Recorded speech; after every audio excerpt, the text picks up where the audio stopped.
पानी बचाओ के स्लोगन के ऊपर करोड़ों रुपए खर्च हो जाते हैं। पानी क्या है, लिमिटेड है।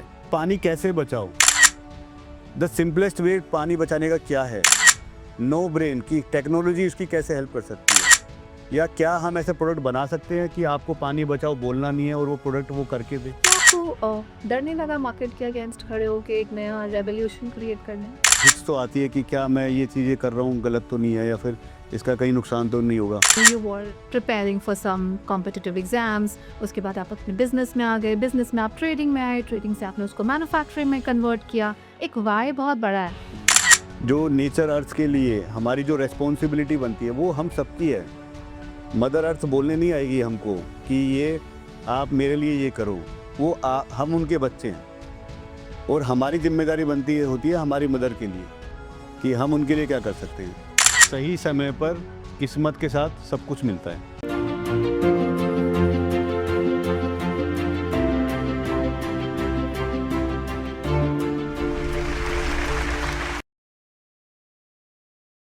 Hi and thank you for tuning in. Business minds, business provokers, business providers, the dynamics of the business industry is changing rapidly. With new, fresh entrepreneurs, we see people creating better methodologies, better products, because they understand their customer well. And they're not here only for business. They're here to contribute. They're here to give that full satisfaction. It's just not one. We take an inspiration from Tata's, but a lot of people follow him as an idol. Today we are here with an eminent guest who just is not a force and a power for the manufacturing industry. He's been a visionary business leader, just not transforming his business, transforming businesses for people associated with him. Let's welcome Mr. Rahul with us. Hi Rahul, and thank you for coming on our platform. Thank you Surbhi, and it's honor for me to hear. हमारे audience जानना चाहेंगे journey start कहाँ से की आपने Rahul? What was that first step you took? आपने पहला जो पड़ाव रखा उसके बाद आपने मतलब वो पहला मोमेंट क्या था? ये जर्नी स्टार्ट हुई थी मई 2003 से। मई के एग्ज़ाम्स के बाद कॉम्पिटिटिव एग्ज़ाम्स के प्रिपरेशन कर रहा था, तो ब्रदर का कॉल आया था मेरी मदर के पास। उनको एक वर्किंग हैंड की ज़रूरत थी। वो ऑलरेडी अपना बिजनेस कर रहे थे चावड़ी बाज़ार दिल्ली में। शाम को मैं जैसे खेल के अपने फ्रेंड्स के साथ खेल के घर में घुसा, तो फिर मम्मी से बात हुई, डिनर वगैरह करा, तो मम्मी ने बताया कि ऐसे आप ब्रदर का फ़ोन आया था और उनको एक वर्किंग हैंड की ज़रूरत है, तो बता कैसे करना है। तो मैंने ठीक है, अब हम दो ही भाई है तो मुझे ही जाना पड़ेगा, तो मैं चला जाता हूँ वहाँ पे। और वहाँ से फिर मैं दिल्ली आया, और दिल्ली में आके मुझे बिज़नेस का कुछ उस टाइम पे नहीं नॉलेज थी, और मैंने जब ब्रदर के साथ देखा, सारी चीज़ें समझी, और वहाँ से मैं बोलूँगा कि वहाँ से मैंने बिज़नेस को स्टार्ट करा। फिर हमारे पास कोई मैन्युफैक्चरिंग नहीं थी, कोई मैन्युफैक्चरिंग की बेस नॉलेज नहीं थी कि क्या मैन्युफैक्चरिंग होती है। मैन्युफैक्चरिंग मशीन की भी नहीं पता थी कौन सी मशीन्स होती है। पहले हम ऑलरेडी रीडिंग करते थे, मार्केट चावड़ी बाज़ार से मटेरियल लेते थे, और नागवी नजरगढ़ एक मार्केट होती थी, वहाँ पे रिटेल शॉप्स लाइन से होती थी, तो वहाँ पर हम जाके मटेरियल को सप्लाई किया करते थे।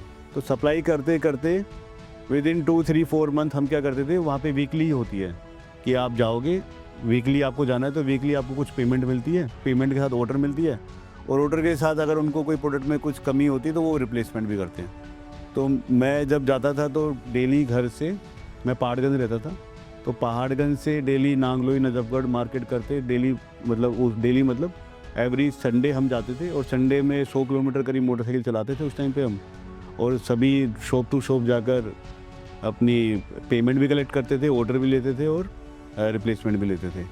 और फिर जब वो रिप्लेसमेंट हम अपनी शॉप पर आकर ओपन अप करते थे, तो उसमें मुझे टेक्निकल थोड़ा सा क्या है, ज़्यादा क्यूरियस रहता है माइंड कि ये हो रहा है तो क्यों हो रहा है। उससे पहले मेरे ब्रदर भी करते थे, तो वो क्या करते थे, जैसे रिप्लेसमेंट कुछ आती थी तो सीधा वेंडर को दे देते थे, और वेंडर उसके बदले में या तो क्रेडिट नोट देता था या फिर वो नए प्रोडक्ट देता था। पर जब मैं आया तो मैंने ये देखा कि ये हो क्यों रहा है। उसको प्रोडक्ट को ओपन करते, कौन सा पार्ट है जो वियर हो रहा है, और जो वियर हो रहा है वो क्यों हो रहा है, उस पार्ट के अंदर रीजनिंग क्या है।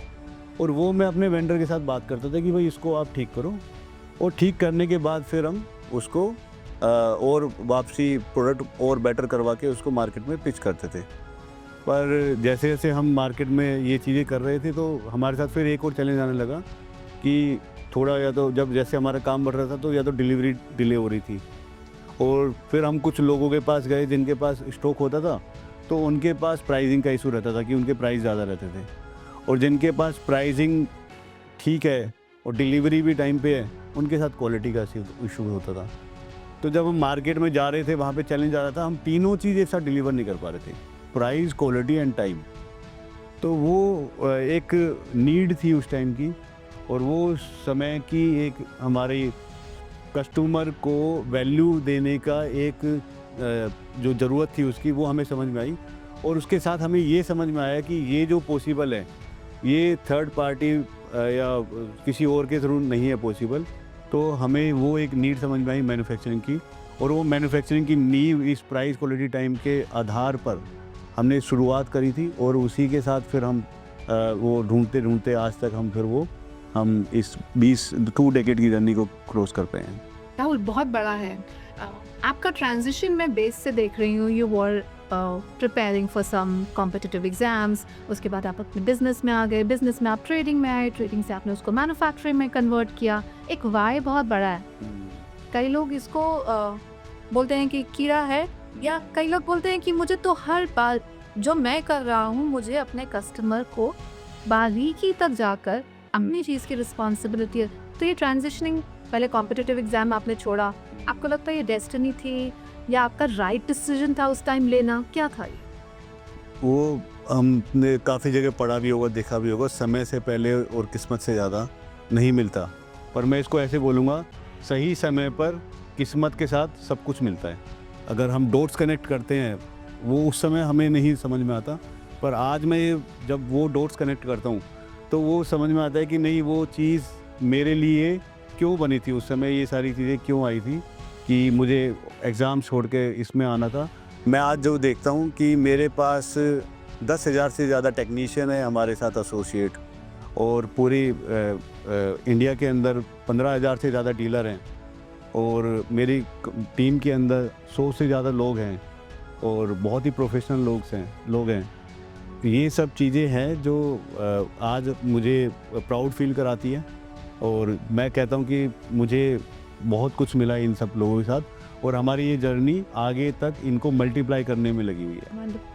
आपने इतने लोगों को एम्प्लॉयबिलिटी दी हुई है, इंडिया में जो अनएम्प्लॉयबिलिटी इतनी बढ़ रही है, तो आपका ये जो मैन्युफैक्चरिंग सेटअप है या जो भी इसका विजन है, जो आपका विजन है, उस वजह से हमारे इतने लोगों को जो एम्प्लॉयबिलिटी मिली है, ये आपका कहीं कोई ऐसा विजन है जो आई एम श्योर यहाँ तक तो सीमित नहीं है, कि इसको मल्टीप्लाई करने का, स्ट्रैटेजाइज करने का आपके पास पूरा एक रोड मैप होगा। आप क्या चाहते हैं? क्या आपने इसी प्रोडक्ट से शुरू किया, इसी में ट्रेडिंग करी और इसी को मैन्युफैक्चर तब से अब तक करते आ रहे हैं? मैंने जब ज्वाइन करा था तो जो 25 साल के अंदर चेंजेस आते थे या कोई नया डिज़ाइन आता था तो उसको 20-25 साल तक लगता था, और अब जो आज की जो दुनिया जो ट्रेंड चल पड़ा है वो है कि जो 25 सालों में चेंजेस आता था वो अब मैं बोलूँगा कि 1 साल में भी उससे बड़े चेंजेस देखने को मिलते हैं। तो प्रोडक्ट की बात करें कि मैंने सिर्फ हाँ, ये फैक्ट है कि मैंने सिर्फ इसी प्रोडक्ट लाइन को ही अपना नीश माना है कि ऑल ओवर वर्ल्ड में इतने चेंजेस आ गए हैं कि मैं उसको अब यहाँ पे मैं देख के समझ के, और हम इंडिया के अंदर इंडिया के प्रोडक्ट के हिसाब से, इंडिया की नीड के लोगों के हिसाब से कैसे कर सकते हैं, इसके अंदर बहुत काम है। और उस बहुत काम को मैंने देखते हुए फिर ये डिसाइड करा हुआ है कि अभी भी हमारे पास जो सीरीज जो ये सैनिटरी का जो हमारा पोर्टफोलियो है, इसी के अंदर बहुत अभी काम है, और इसी को ही मैं आगे लेके जाऊंगा। और भी नहीं, मतलब प्रोडक्ट लाइन वही रही, आपने एक ही प्रोडक्ट से शुरू किया, वही मटेरियल से ही आप, या आपका कुछ कॉन्सेप्ट में भी रेवोल्यूशन रहा है चेंज करने का? हाँ, कंसेप्ट तो हमारे चेंज होते ही है। जैसे हम पहले नल को नल देखते थे, अभी हम जो अपने कैटलॉग में जो अपने प्रोडक्ट को हम बताते हैं, हमने पूरे घर को 4 पार्ट में डिवाइड करा हुआ है, जो कि kitchen, wash basin, shower area and toilet area. तो 4 पार्ट में नलों को डिवाइड करा, उनकी पानी की नीड को समझा कि कहाँ पर कितना नल की पानी की ज़रूरत होती है, और किस तरह के डिज़ाइंस और किस किस तरह के पैटर्न वहाँ पे नीड होती है।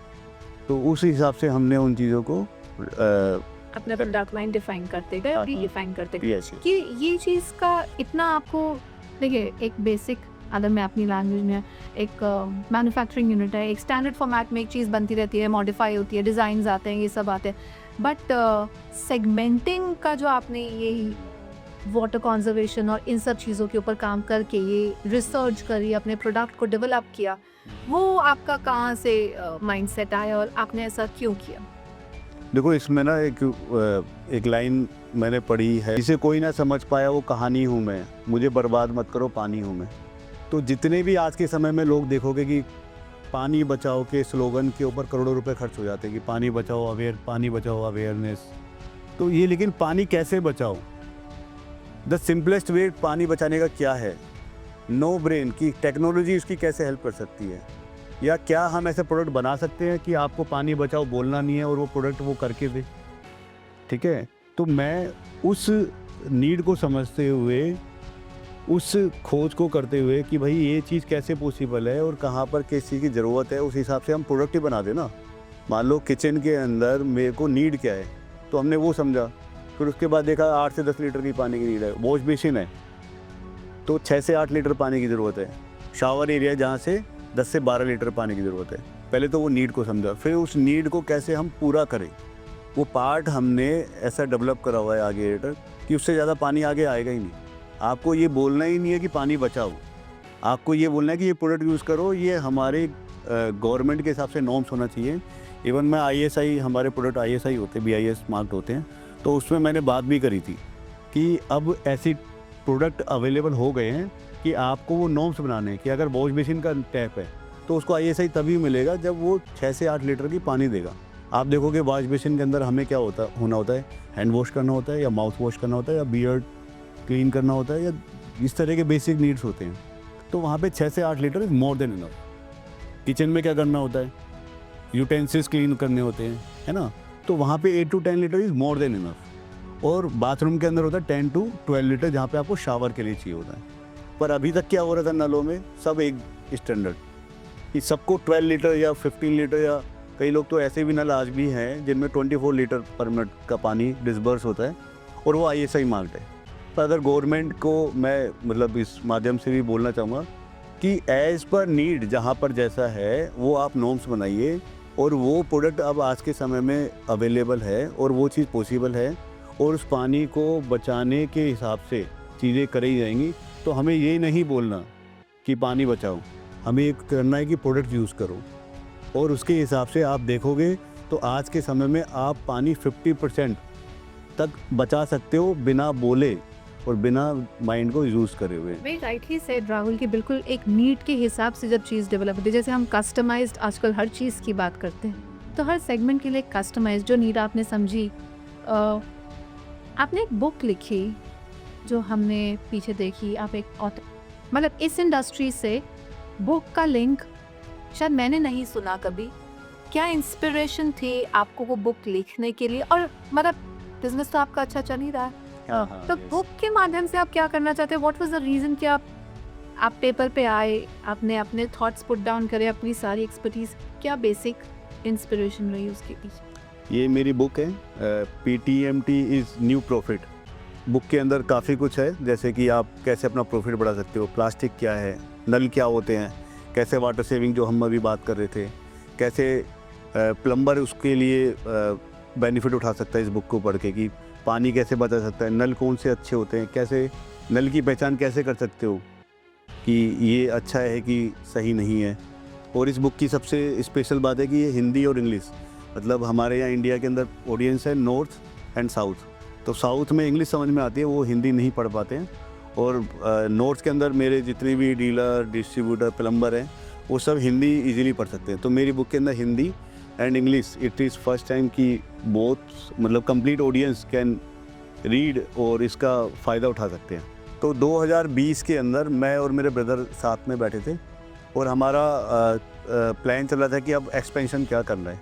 तो एक्सपेंशन के हमें समझ में आया कि जो अभी जो टैप्स हैं, टैप्स इंडस्ट्री है, वो प्लास्टिक के अंदर ग्रो हो रही है बहुत ज़्यादा। ग्रोथ का मतलब है कि अभी जो उस टाइम पे जो मार्केट था वो 1000 करोड़ का था और एक्सपेक्टेड है कि वो 3 से 4,000 करोड़ का हो जाएगा in upcoming near 2 to 3 years. तो हमें वो सब चीज़ें जब मैं उसके लिए फिर मैं R&D के अंदर गया कि इसके अंदर क्या होता है प्लास्टिक, कौन सी प्लास्टिक यूज़ करते हैं और इसकी स्ट्रेंथ क्या है, इसके अंदर ब्रांड वैल्यू कहीं ऐसा तो नहीं कि अगर हम कहीं ऐड कर लें तो कहीं हमारी ब्रांड वैल्यू के ऊपर कोई इम्पैक्ट ना आ जाए, और डीलर डिस्ट्रीब्यूटर को क्या फ़ायदा हो सकता है और क्यों यूज़ करेगा कंज्यूमर, और प्लास्टिक है। क्यों मैन्युफैक्चरिंग वाला, मुझे आप बस एक पहले तो ये बताइए, और आपने वो क्या एक दिन रात को दिमाग में आया और आपने सोचा कल सुबह से तो मुझे बुक लिखनी है, एक चीज़ देनी है सोसाइटी को, अपने लोगों को, वो क्या क्या क्या थॉट? तो यही मैं बताना चाह रहा था कि जब मैं ये सब रिसर्च कर रहा था तो उसके अंदर बहुत सारे लूप होल्स निकल के आए। मार्केट में कुछ भी चल रहा है, कुछ भी बातें हो रही है और उसका रियलिटी से कोई ताल्लुकात ही नहीं था। तो मुझे ये लगा कि मैं ये चीज़ ब्रेक करूँगा, चाहे उसमें मुझे कितना भी नुकसान उठाना पड़े। नुकसान का मतलब हो सकता है कि मेरे को उसमें सेटबैक भी लगे कि आप ये बोल रहे हो और होता ही है। तो वो चीज़ें मुझे समझ में आया कि मैं वहाँ से लोगों को एजुकेट कर सकता हूँ। मैं सब जगह नहीं जा सकता, पर मेरे वर्ड्स सब जगह जा सकते हैं। और ये बुक ऐसी चीज़ है जो आने वाले कितने भी ईयर्स तक सस्टेन रहेगी, ठीक है। तो वो एक नीड समझ में आई कि मैं अपने जो कंज्यूमर्स हैं, जो मेरे से जितने भी लोग इस सैनिटरी इंडस्ट्री से रिलेटेड हैं, इस फॉसेट इंडस्ट्री से रिलेटेड हैं, उनको मैं एजुकेट करूं। और एजुकेट करने का एक ही माध्यम समझ में आया, ये बुक। और 2021 में जब हम ये स्टार्ट करने वाले थे तो उसी समय मुझे ये 2020 से 21 में मैंने 1 साल इसमें रिसर्च करी, और 21 के बाद मुझे ये समझ में आया कि ये बुक ज़रूर मैं लिखूँगा, कि जो मैंने इतनी रिसर्च करी है और उन लोगों को सबको फ़ायदा भी उठाऊँ। कि अगर मेरे पास पिछले 15 सालों का एक्सपीरियंस था और 1 साल रिसर्च करी है इसके ऊपर, तो लोगों को पता तो होना चाहिए ना कि अब ये इंडस्ट्री कहाँ पर थी, क्या है और कहाँ जाना चाहती है, कहाँ जाएगी और नीड क्या है। टाइप्स थे जो आपने ब्रेक किए इस बुक के माध्यम से? कुछ ऐसे ट्रेंड्स, कुछ ऐसे चीज़ें चल रही थी जो आपको लगा कि मेरे एथिकल वैल्यूज़ के साथ नहीं स्टैंड करती, मैं इसको इस बुक के माध्यम से, या एक बिजनेस विजनरी के रोल पे जो मैं बैठा हूँ, मैं अपने कंज्यूमर्स को एक्सप्लॉइट नहीं कर सकता, कुछ ऐसा पॉइंट? सबसे बड़ा मैं आपको इसके अंदर बुक के अंदर जो जैसे इसमें PTMT जो लिखा हुआ है वर्ड, तो पूरी इंडस्ट्री के अंदर आज के समय में किसी से भी पूछोगे तो PTMT ही बोला जाता है, और PTMT की फुल फॉर्म तक बना रखी है, और जबकि PTMT कुछ होता ही नहीं है। तो उसका PTMT मतलब लोग एंट्री लेवल पे बैरियर बनाने के लिए, कि ताकि बाकी मैन्युफैक्चरर से को पता ना लगे, तो वो चीज़ वहाँ पे क्रिएट करी थी। तो मेरी बुक के अंदर फर्स्ट पेज के अंदर ये मैंने ब्रेक करा कि ये PTMT नहीं, ये PBT है। तो ये सबसे बड़ा था इसके अंदर। और इसका सबसे बड़ा जैसे एक दूसरा स्टीरियोटाइप है कि इसकी स्ट्रेंथ से रिलेटेड था, इसकी रिसाइकिल से रिलेटेड था। तीसरा था कि ये फूड सेफ है कि नहीं है, इसका हाइजीन से रिलेटेड रिलेशन था। तो वो सब लोग उसके अंदर क्या बोलते हैं, डिस्टेंस मेंटेन कर रहे थे, पता ही नहीं है लोगों को।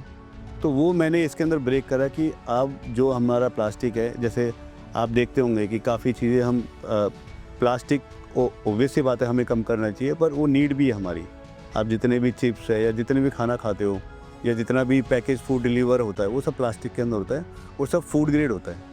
तो फूड ग्रेड टैप्स भी हैं, और इसके अंदर सबसे बड़ी चीज़ और भी है कि जैसे लेड नहीं होता है इसके अंदर, बाकी मेटल टैप्स के अंदर लेड भी होता है जो कि कोज ऑफ कैंसर है। तो ये सब चीज़ें इसके अंदर मैंने ब्रेक करी है। वैसे नॉर्मली मार्केट में जो भी आप PTMT या जो भी इसकी जो हैं इसके, वो सब उसी ट्रेंड में चलते जा रहे थे, but you thought of changing your pattern, आप दूसरे उस सेगमेंट में आके कि मैं इसको यूज़ नहीं करूँगा, I will use eco friendly. क्या आपको डर नहीं लगा मार्केट के अगेंस्ट खड़े होकर एक नया रेवोल्यूशन क्रिएट करने? हिच तो आती है कि क्या मैं ये चीज़ें कर रहा हूँ गलत तो नहीं है, या फिर इसका कहीं नुकसान तो नहीं होगा।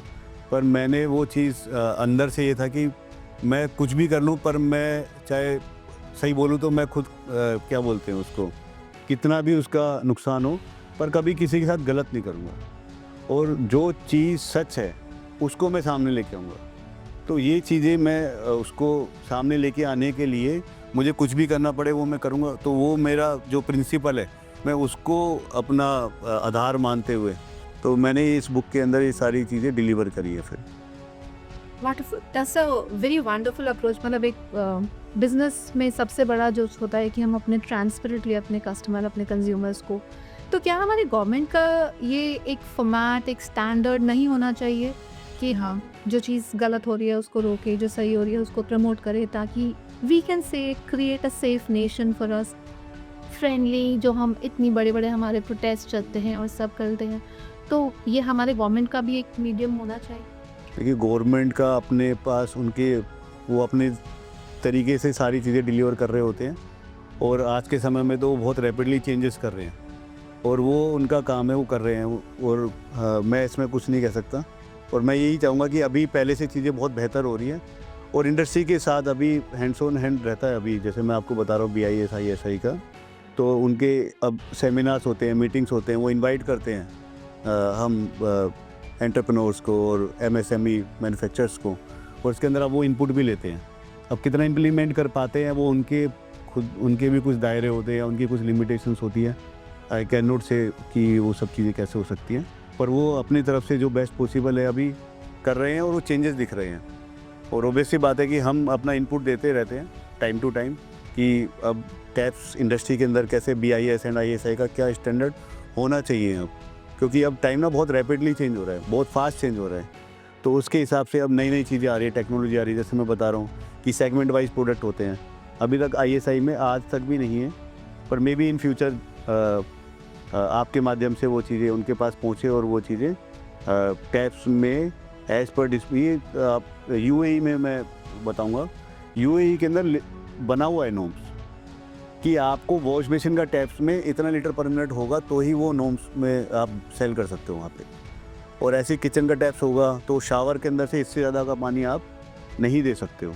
तो ये ऑलरेडी अदर कंट्रीज़ में है और मुझे लगता है जल्दी अपने इंडिया में भी आएगा और उससे सभी को वाटर सेविंग का फ़ायदा मिलेगा। अभी मैं कल ही नरेंद्र मोदी जी का भाषण सुन रहा था, उसमें महात्मा गांधी मनरेगा करके एक स्कीम है, उन्होंने बोला कि उसका फंड को भी आप अपने अधिकारियों को बोले थे कि देखो कि कैसे वाटर सेविंग के लिए यूज़ कर सकते हो।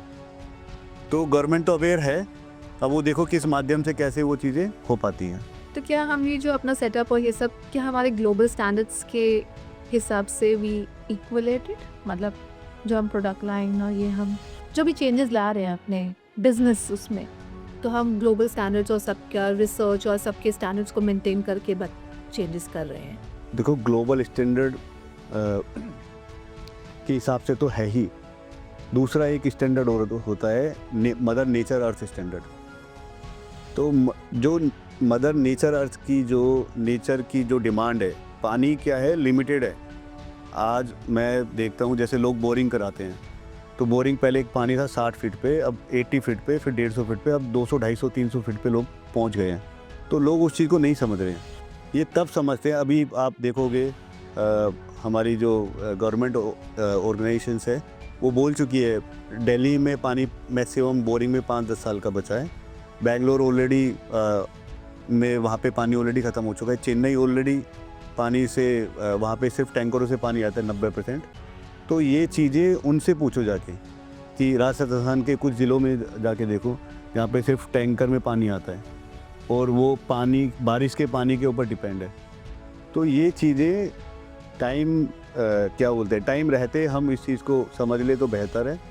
और जो नेचर अर्थ के लिए हमारी जो रेस्पॉन्सिबिलिटी बनती है वो हम सबकी है। मदर अर्थ बोलने नहीं आएगी हमको कि ये आप मेरे लिए ये करो, वो हम उनके बच्चे हैं और हमारी जिम्मेदारी होती है हमारी मदर के लिए कि हम उनके लिए क्या कर सकते हैं। उनके लिए तो आज हर एक मदर के लिए उसका बच्चा क्या है, कितना खुश रहता है, बस वो खुश है, ठीक है, पर हमें वो जिम्मेदारी लेनी पड़ेगी और हमें उस चीज़ को फ्यूचरिस्टिक होकर सोचना पड़ेगा कि आज ऐसा है, कल देखो इसको, कल को हम बेटर कैसे कर सकते हैं, ना कि कल ख़राब होगा तब हम उसके लिए खड़े होंगे या एक्शन लेंगे। सही बात। 2003 एज यू सेड, जैसे आपने बिजनेस स्टार्ट किया, उसमें भी बहुत ट्रांजिशनिंग रही, आप करना कुछ चाहते थे फिर कुछ किया। ऐसा बहुत टाइम आया होगा जब आपने कुछ चैलेंजेस देखे होंगे और हर चैलेंज ने आपको एक नया इंडिविजुअल, एक नया बिजनेस एंटरप्रेन्योर, एक नया विजनरी लीडर बनाया होगा, ऐसा कोई चैलेंज है जो आपके मोमेंट में लगा कि उस टाइम पे मैंने ऐसा किया which is created better identity of me? 2016 की बात है, वो अगेन था नवंबर दिसंबर का टाइम था। तो हमारे यहाँ लेबर स्ट्राइक हो गई थी, और वो लेबर स्ट्राइक के साथ क्या होता है ना कि आप किसी भी पिच पे जाके समझने समझाने वाली सिचुएशंस नहीं हो पा रही थी। तो पूरी जो है हमारे साथ चैलेंज क्या आएगा कि प्रोडक्शन एकदम ख़त्म हो जाती है उस टाइम पे, और वो एक महीना हमारे लिए बहुत बड़ा चैलेंजिंग था, और ये समझ नहीं आ रहा था कि इसका सॉल्यूशन क्या है। तो मेरे ब्रदर फादर के साथ भी डिस्कस करते हैं, तो उन्होंने हमें समझाया कि लोगों के साथ कई बार बैड टाइम आता है, तो उसको क्या है, शांति से अगर बिना कुछ करे आप निकाल लो तो वो लाइफ टाइम आपको हेल्प करेगा, और आप उस सिचुएशन से इजीली निकल सकते हो। तो हमने ऐसे ही करा कि वो 1 मंथ 2 मंथ था, और उस टाइम पे कुछ गवर्नमेंट की तरफ से भी कुछ वो रहता है कि डिपार्टमेंट का कुछ कंप्लाइंसेस की प्रॉब्लम आ गई थी, और हमने उसको फिर बहुत शांति से उस टाइम को निकाला। और उसके बाद हमें जो लर्निंग मिली कि लेबर जो स्ट्राइक जो हमें सिखा के गई, या गवर्नमेंट की कुछ कंप्लाइंस के जो चीज़ें सिखा के गई, उसके बाद हमने कभी मुड़कर नहीं देखा। और वो हमें, मैं बोलूँगा कि हर हार्ड टाइम कुछ आपको हार्ड चीज़ें सिखा के जाती है कि आप उसमें फिर कभी फेल भी नहीं होते हो। तो उसमें हम बहुत अच्छा कर रहे हैं, और हमारे लिए ये बेस्ट लर्निंग फेज रहा वो हमारे लिए। पर उस टाइम पे ऐसा लग रहा था कि यार ये क्या हो गया हमारे साथ, ऐसा टाइप। ऐसा लगा था कि सब कुछ खत्म हो जाएगा, या लग रहा था कि मैनेजेबल है, कर लेंगे मैनेज? एक सडन ऑफ सिचुएशन जब आती है ना ओवर द नाइट, जो शुरू के 1-2 दिन होते हैं, 72 घंटे, उस टाइम पे कुछ नहीं समझ रहा होता, क्योंकि ये कभी सिचुएशन आपने अज्यूम भी नहीं करी होती है कि ऐसा कुछ हो सकता है। आप मेंटली प्रिपेयर भी नहीं होते हो, और उस टाइम पे कुछ सॉल्यूशन क्या हो सकता है, वेरियस ऑफ सॉल्यूशन दिखते तो हैं, पर कौन सा काम करेगा वो भी नहीं पता। तो इस सिचुएशन पे सबसे जो हमें बेस्ट रहा कि हम उसको इजीली निकाल लें, और वो फिर हमें लर्निंग देके जाता है अच्छी। जैसे कहते हैं दिस टू शैल पास, मतलब समय है गुजर जाए। हाँ, समय तो वो पेशेंस रख के, बट आई एम श्योर उसके अलावा भी आपने और स्ट्रेटेजिकली या कुछ जो भी चाहिए होगा वो किया होगा एज अ इंडिविजुअल लीडर, अपनी टीम के लिए, अपने लोगों के लिए। मेजर लेसन आपका इस टाइम पे क्या रहा था? पेशेंस तो चलिए था ही था, जो हमारे नए एंटरप्रेन्योर्स हैं जिनके पास रोज़ ये प्रॉब्लम्स आती हैं, उनको सिर्फ पेशेंस से सोल्यूशन मिल जाएगा, या और भी उनको क्या सब चैनल्स को एक्टिवेट करना चाहिए उस टाइम जब हमारे पास कोई भी ऐसे क्योटिक सिचुएशन आती है? देखो, main first is patience, second is अपने माइंड को काम जितना कर सकते हैं उस समय पे, उतना हम बेटर डिसीजन ले सकते हैं। क्योंकि उस समय पे ना हमारे पास, अगर किसी के साथ भी, हमारे साथ आज भी कभी कुछ ऐसे चैलेंजेस आ जाते हैं, तो हमें ये रहता है कि और थोड़ा सोचो इसके बारे में, काम होकर सोचो, और एडवाइस लो, 4 लोगों से बात करो। कई बार क्या होता है कि मैं खुद से कोई थॉट या सॉल्यूशन फाइंड कर रहा हूँ, तो उस समय मुझे सॉल्यूशन तो दिख रहे हैं, पर पता नहीं कौन सा करना है मुझे।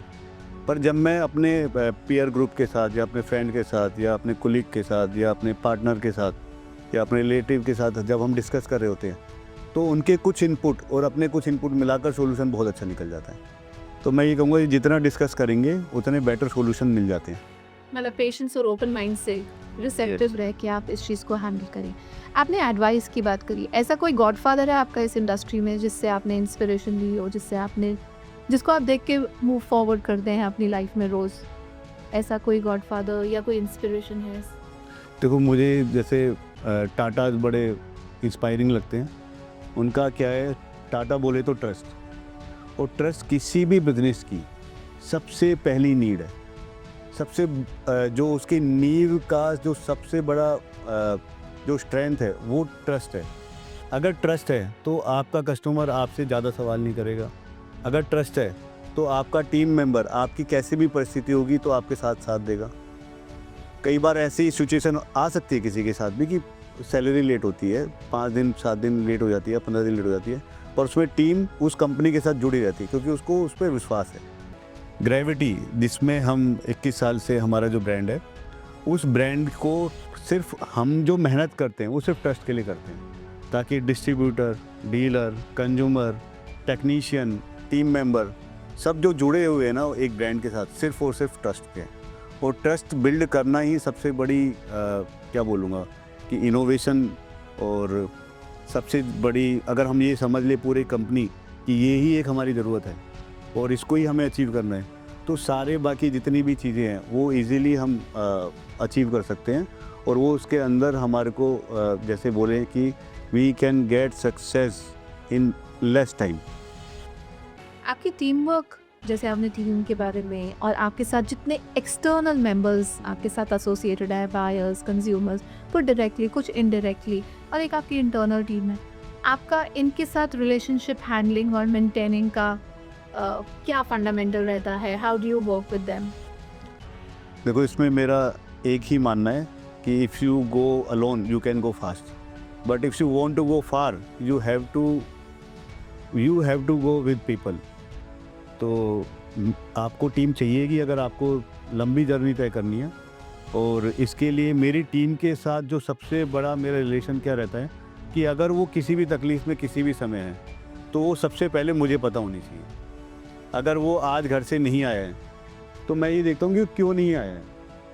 अगर ऐसी कोई नीड है जिसमें उसको मेरी ज़रूरत है तो मैं उसमें उसकी हेल्प के लिए जितना कर सकता हूँ, मेरी बेस्ट पॉसिबिलिटी ये रहती है कि मैं उसको, मेरी कंपनी का अगर गार्ड भी है, अगर उसको भी कोई तकलीफ़ है तो वो मुझे पता होनी चाहिए और मुझे पता होनी चाहिए, हमारी टीम मिलके उसका सॉल्यूशन करके दे, ताकि अगर वो तकलीफ़ से बाहर आएगा तभी वो खुश होके अपने साथ पूरी एनर्जी लेके आएगा।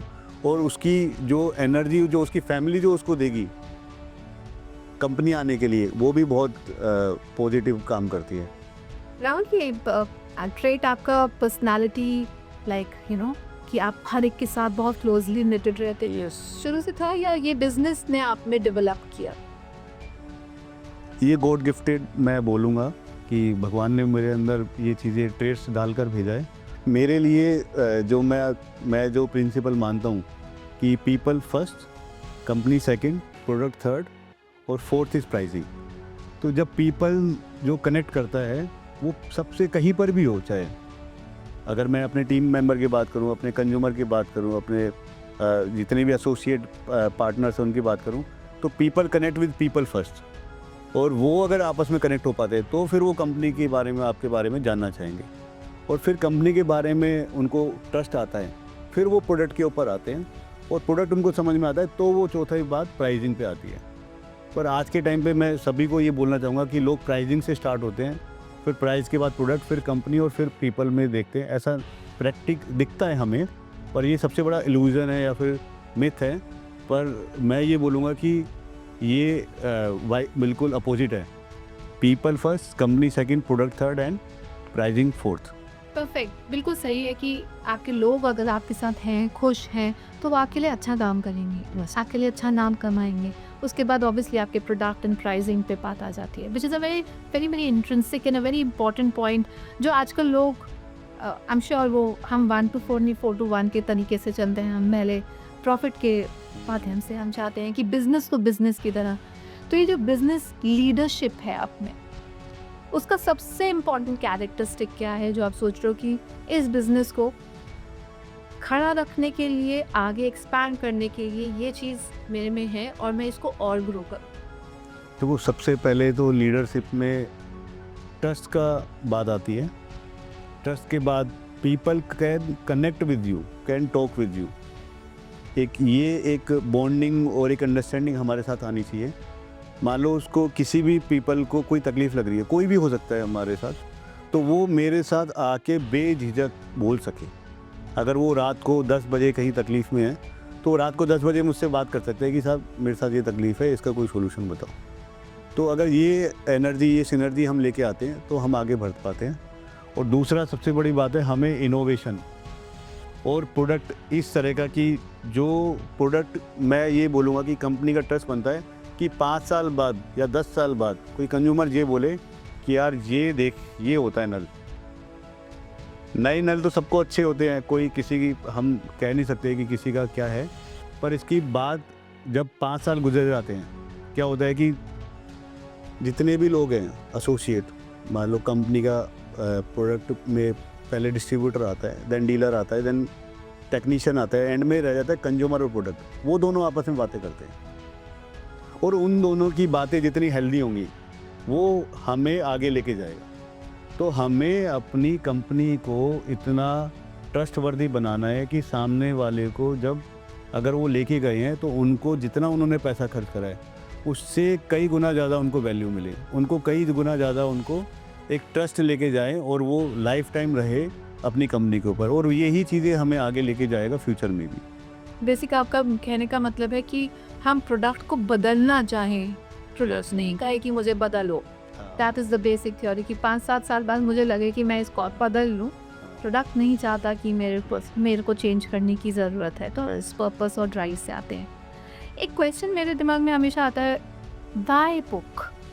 आपने बताया एजुकेट करना चाहते हैं, अवेयर करना चाहते हैं, बट क्या ये राइट ऑडियंस के पास जाके, क्या आपकी ऑडियंस जो आप बता रहे हैं इस माइंडसेट से हैं कि वो एक किताब पढ़ना चाहेंगे? यस, अगर मैं शुरू के बात करूं, ये बुक जो है 100% अगर किसी ने मैं सभी को देता हूं और वो शुरू के 5-7 पेजेस पढ़ने के बाद वो कहते हैं यार मुझे वैल्यू मिली, और आगे तक वो रीड करते हुए चले जाते हैं। और ये बुक पढ़ने के लिए नहीं है एक्चुअल में, ये इम्प्लीमेंट करने के लिए, ये करने के लिए बुक है, ना कि पढ़ने के लिए बुक है। तो इसका एक एक पेज में आप देखोगे तो वो सब चीज़ें करने के लिए कि क्या नल होता है, कहाँ पर कैसे नल को इस्तेमाल करना चाहिए, नल की क्या प्रोसेसिंग होनी चाहिए। अगर आप मान लो कहीं फैक्ट्री विजिट कर रहे हो तो आपको क्या क्या चीज़ें देखनी है जिससे आप अश्योर हो सको कि यार ये वाली प्रोसेस हो रही है, तो अब ये मेरा जो प्रोडक्ट है ये बेस्ट है। तो ये सारी चीज़ें करने वाली है। ओके, सो बिल्कुल इट्स अ हैंडबुक, जैसे इम्प्लीमेंटेटिव वे में हम इसको यूज़ कर सकते। We see a lot of expanding markets, और हर जोन, हर रीजन की मार्केट अलग है। उसी हिसाब से कस्टमाइज हमारे प्रोडक्ट्स होते हैं, डेवलप होते हैं, and that is how we survive and sell in the market. आपका भी ऐसा कोई स्ट्रेटेजिक तरीका है for market acquisition, client acquisition, जो आप अपने प्रोडक्ट में डालते हैं कि वो प्रोडक्ट उस लेवल, उस हिसाब से, उस मार्केट के लिए, उस रीजन के लिए बना है? ये 100% आपने बिल्कुल जो कहते हैं ना कि बहुत अच्छा क्वेश्चन करा है। हमारा जो इंडिया का अगर आप देखोगे तो every state is like a country. अगर आप यूपी का देखेंगे तो यूपी के पब्लिक की डिमांड कुछ हो रहा है, कश्मीर में कुछ हो रहा है, कन्याकुमारी में कुछ हो रहा है, केरला में कुछ हो रहा है, तमिलनाडु में कुछ हो रहा है। कुछ और का मतलब ये होता है कि वहाँ के, जैसे कश्मीर में आप देखोगे तो वेदर बिल्कुल अलग होता है, वहाँ पे फ्लोर की हाइट्स बिल्कुल अलग होती है। आप अगर हैदराबाद जाओगे तो वहाँ पे हाई राइज बिल्डिंग्स होती है, वहाँ पे पानी की क्वालिटी कुछ और होती है। आप नोएडा आ जाओगे तो नोएडा में पानी की क्वालिटी प्लस वेदर प्लस उनकी यूजेस बिल्कुल अलग हो जाएंगी। तो हमने अपनी ग्रेविटी के अंदर जो पोर्टफोलियो रखा हुआ है वो इस तरीके से रखा हुआ है कि पूरे कंट्री को हम कवर कर सकते हैं। जैसे कश्मीर में टैप चाहिए होते हैं जिनमें पानी का फ्लो ज़्यादा चाहिए होता है, वहाँ पे एक माले की, वहाँ पे जो है ना 3 माले का भी घर नहीं होता है, वहाँ पे सिर्फ 1 माले का घर होता है, उसके बाद टैंक रखा होता है। वहाँ पे नल इस तरीके से बनाए जाते हैं कि वेदर जो है -20 से लेके -10 जाता है और सीधा गीज़र का पानी आता है, या तो बर्फ़ जम जाती है या फिर सीधा गीज़र आता है। तो वो उस तरीके की नीड को समझा जाता है। ऐसे ही अगर आप तमिलनाडु में चले जाओगे तो वहाँ हॉट एंड कोल्ड टैप चलता ही नहीं है, वहाँ सिर्फ और सिर्फ सिंगल टैप वाटर चलता है। तो हमने उस हिसाब से पोर्टफोलियो में हमने अपने टैप्स ऐड करे हुए हैं।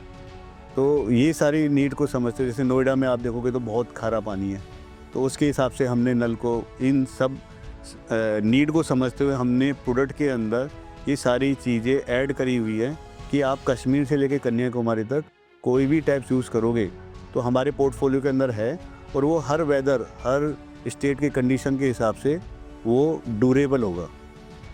हमारी इतनी देर की कॉन्वर्सेशन में राहुल, एक बात मैं आपके बारे में कहना चाहूँगी, आप सिर्फ अपने बिजनेस को बना नहीं रहे हैं, you living and breathing your business, your system. ऐसा लगता है कि आप उस बिजनेस तो ही सांस ले रहे हैं और उसी को जी रहे हैं। क्या ये ऑब्जर्वेशन कहीं मैच करती है?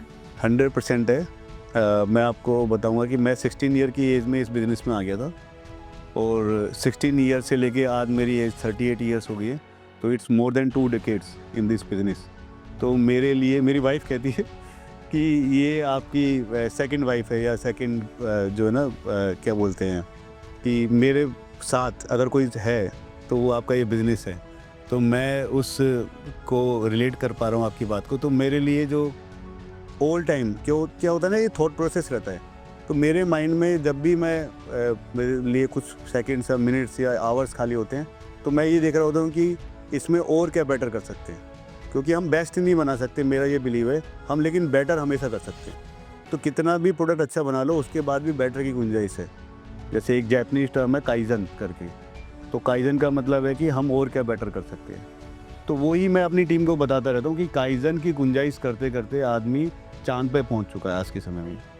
तो टैप्स इंडस्ट्री के अंदर अभी तो बहुत रेवोल्यूशन बाकी है, और हम उसको आइडेंटिफाई करें और उसको सोचें और प्लान करें कि हम उसको और कैसे अपने आइडियाज़ को इम्प्लीमेंट कर सकें। और मेरी कंपनी के अंदर मेरी टीम को पूरा फ्री हैंड है। अब जैसे 3D प्रिंट होते हैं, मतलब पहले क्या होता था, कोई प्रोडक्ट का जो एक डेमो प्रोडक्ट बनाने के लिए बहुत मेहनत करनी पड़ती थी, उसको क्या बोलते हैं, फाइल से पूरा बनाना पड़ता था, एक ब्लॉक लेकर उसको फाइल से बनाना पड़ता था। अब क्या हो गया, सारी टेक्नोलॉजी आ गई है, आप उसको कंप्यूटर में डिज़ाइन करो, 3D प्रिंट करो और टेस्टिंग करो प्रॉपर। तो मेरी कंपनी के अंदर फ्री हैंड है सभी कि आपको कोई आइडियाज़ आता है, ट्राई करो, ट्राई करके इम्प्लीमेंट करके देखो, सक्सेसफुल होता है चालू करो उसको। और इसके लिए विदाउट एन अप्रूवल उनको खुद का लेना है, उनको खुद की टेस्टिंग करनी है और ये देखना है कि हम इससे क्या सोल्यूशन कर रहे हैं, और उसके लिए कितना भी खर्चा करना पड़े नहीं सोचना आपको। मतलब मेरी टीम को ये 6 महीने में, साल भर में फिर से बोलना पड़ता है कि भाई आप खर्चे के बारे में बिल्कुल मत सोचो, we will pay for everything. नहीं सक्सेसफुल होगा, we are okay with it, we are happy, more happy कि अगर आपने कुछ ट्राई करा है और वो सक्सेसफुल नहीं रहा है तो उसके लिए भी हम सेलिब्रेट करते हैं। दैट्स ट्रू लीडरशिप, जैसे कहते हैं कि हम अपने अंदर और लीडर्स बनाना चाहते हैं। हर एक का एक वो दिमाग रहे कि हाँ, हम इसमें और क्या बेटर कर सकते हैं, एक और क्या कंट्रीब्यूट कर सकते हैं। ग्रेविटी एक बड़ा एक्साइटिंग सा नाम लगा मेरे को आपसे सुन के, जबकि मुझे ऑब्वियसली आपका वो ब्रांड नेम का नाम नहीं। हाउ डिड ग्रेविटी कम, कैसे नाम का फाउंडेशन रखा गया? जैसे 2003 में हमने स्टार्ट करा था, तो 2003 में जब मैं बता रहा था प्राइस क्वालिटी टाइम की डिमांड थी, तो 2-3 सालों में हमें ये भी समझ में आ गया था एक अच्छा ब्रांड नेम भी हमें एस्टेब्लिश करना पड़ेगा, क्योंकि एंड कंज्यूमर तक जो डिलीवर कर सकते हैं ट्रस्ट, वो एक ब्रांड नेम के पीछे कर सकते हैं। कंज्यूमर को ब्रांड समझ में आता है और ब्रांड से ट्रस्ट हम कनेक्ट कर सकते हैं। तो अब नाम की बात आई, नाम क्या रख सकते हैं? एक सिंपल सी बात है, सिंपल होना चाहिए, कॉमन होना चाहिए, पर वो सब सोचते सोचते ना कुछ आ नहीं रहा था। तो मैं और मेरे ब्रदर बैठे थे, तो हमने देखा कि पानी आता कैसे है, ऐसी बैठ के बातचीत चल रही थी। तो आप देखोगे लाखों करोड़ों सालों से पानी नदियों से, पहाड़ों से जैसे भी आ रहा है, वो सिर्फ ग्रेविटी से आ रहा है। तो हमने कहा जब पानी ग्रेविटी से आ रहा है और पानी हम डिलीवर भी पानी कर रहे हैं, तो आवर नेम इज़ ग्रेविटी, और gravity is the only the सबसे वर्ल्ड दुनिया का, इस संसार का जो सबसे पावरफुल टूल है वो ग्रेविटी है, जिससे सारी सृष्टि चल रही है। और ये हमने कहा कि इतना पावरफुल नेम, तो हम इसको इमीडिएटली इम्प्लीमेंट करते हैं, और आज हमारी कंपनी भी बहुत उसी जो उस नाम के साथ पावर है वो हमारी डिलीवर कर पाते हैं। बिल्कुल Rahul, one tip for a young entrepreneurs with your 2 decades of experience, expertise, ups and downs, you've seen the market in and out, ideated, created. अब क्या एक संक्षिप्त लाइन में बता के जाएंगे हमारे यंग एंटरप्रेन्योर्स को कि हम क्या पर्पस रहे, हम कैसे बिजनेस को लीड करें? मैं इसमें सिर्फ एक चीज़ आपको बताऊंगा कि जैसे अपने बिजनेस के 4 मेन पिलर होते हैं। First is HR, second is finance, third is production and fourth is product. तो ये 4 मेन पिलर के अंदर मुझे जो समझ में आया, उनके अंदर सबके अंदर एक कॉमन निकल के आएगा, पीपल। अगर आप HR देखोगे तो पीपल है, अगर फाइनेंस देखोगे तो वो भी पीपल ही संभालेगा, प्रोडक्शन है तो भी वो पीपल बाय ड्रिवन है, वो प्रोडक्ट भी कोई पीपल ही बनाएगा। तो मैं सबको ये बोलूँगा कि चॉइस ऑफ पीपल आप हमेशा बेस्ट रखें। मैं मतलब मेरे एक अंकल है, उन्होंने मुझे बताया था कि आप बेटा भूखे सो जाना पर अपनी कंपनी के अंदर पर्सन्स बेस्ट लेके आना। मतलब अगर आपके पास बजट थोड़ा कम है, ठीक है, पर आप अपना मैक्सिमम बजट, अगर कोई पर्सन अच्छा आ रहा है और उसके ऊपर आप इन्वेस्ट करना चाह रहे हो, तो वो बेस्ट इन्वेस्टमेंट है। आप मशीन में जैसे इन्वेस्ट करते हो, मशीन आज मैं अपनी इंडस्ट्री के अंदर बात करूँ तो 20 लाख 50 लाख की मशीन लाते वक्त कोई सोचता नहीं है। तो ऐसे ही वो हमारे पीपल भी एक इन्वेस्टमेंट है, और राइट पीपल ही आपको आगे बढ़ा सकते हैं। There is no other way. अगर आपकी कंपनी के अंदर बेस्ट पीपल होंगे तो वो ही आपको लेके जाएंगे आगे, और कोई दूसरा रास्ता नहीं है। तो मैं सभी अपने जो भी न्यू बिजनेस एंटरप्रेन्योर्स हैं उनके लिए एक ही बात बोलूँगा कि we will connect with smart peoples, better peoples, और उन्हीं को हम खोजते रहेंगे और हम आगे बढ़ते रहेंगे। Perfect. Very well said.